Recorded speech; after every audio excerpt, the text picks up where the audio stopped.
Once again into the breach, dear friends. Jaybird Challenge number 2. Bing! Let us fight. Um, I was pondering what to talk about in this video. And I kept thinking, oh, what should I bullshit about? And I started thinking back to the last day that I worked. And I was at work doing this show, taking a show out, doing the strike on a show. And I'd stopped at break time. And you go to your lunchbox and you get out a soda or a yogurt or whatever and chill out.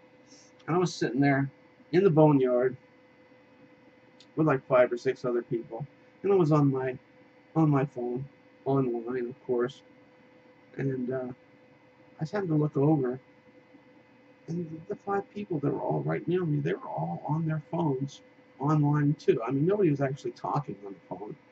They were all on their computers basically. And I was like, what did we do before social media? Because it seems such an integrated part of our lives nowadays. So I just turned to the other people and started asking them, what are you doing? And one person's on Facebook, and another guy had headphones on. He was on Pandora. And like another person was on Twitter, and another on YouTube. And I just realized that most of the people sitting right there were interacting with some kind of social media. And I got home today and I started thinking, social media. So I went on YouTube. I started looking at random videos, and I realized that people are kind of categorized into different groups. And there's always those people that they make music. You go to their channel and it's all about music. They sing or they play, and they're putting themselves out there, which is great because I love channels like that. Though you kind of have to be thick-skinned if you're going to put your music out there, because there's a lot of freaking trolls, and you just got to be tough. And then there's people, you go to their channels and it's nothing but vlogs. Their whole channel is just all about themselves and doing vlogs, and that's fine. Though I think it's more interesting if somebody does a daily vlog than if they're just doing a vlog once in a while, which is kind of why I'm enjoying this 30-day interaction with Megan here, putting up videos every day. I got great respect. If you can do a video every day and walk around in a public place, with a camera pointed at you, recording yourself, that's hard. It's a little weird. I've tried recording in public myself a few times, and it was kind of nerve-wracking. People looking at you while you're talking to your phone. A little strange.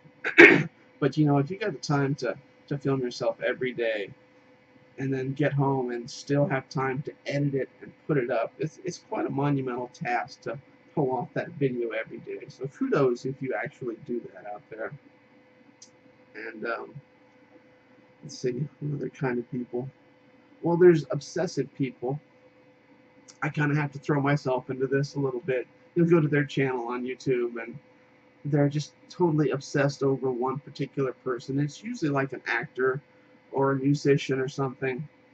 And, you'd be like, this person's a Johnny Depp fan because they got Johnny Depp on their avatar, and they got Johnny Depp picture in the back, and lists of Johnny Depp interviews and him playing music, and it's just everything totally obsessive over one person. That's okay. Like I said, I obsess a little bit over Kate Winslet. If you ever go to my channel, you'll see her picture in the background in a video I did with her picture as the featured video. So a little bit obsession is good, but some people really, they go overboard with it.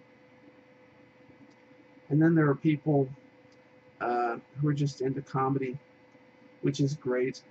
I mean, I live for like Jenna Marbles videos and Chris Kendall Crapsticks videos and stuff. So if you can make me laugh, I'm just gonna love you to death. But I think for most of us, doing videos is about journalizing. Lots of people will say that the videos that we make and put up are just a bunch of crap. And I've heard people complain about that. And, you know, I understand how people feel, but I don't agree with that. These seemingly worthless videos can mean a lot to you somewhere down the road. And here's an example of that. It was about 15 years ago.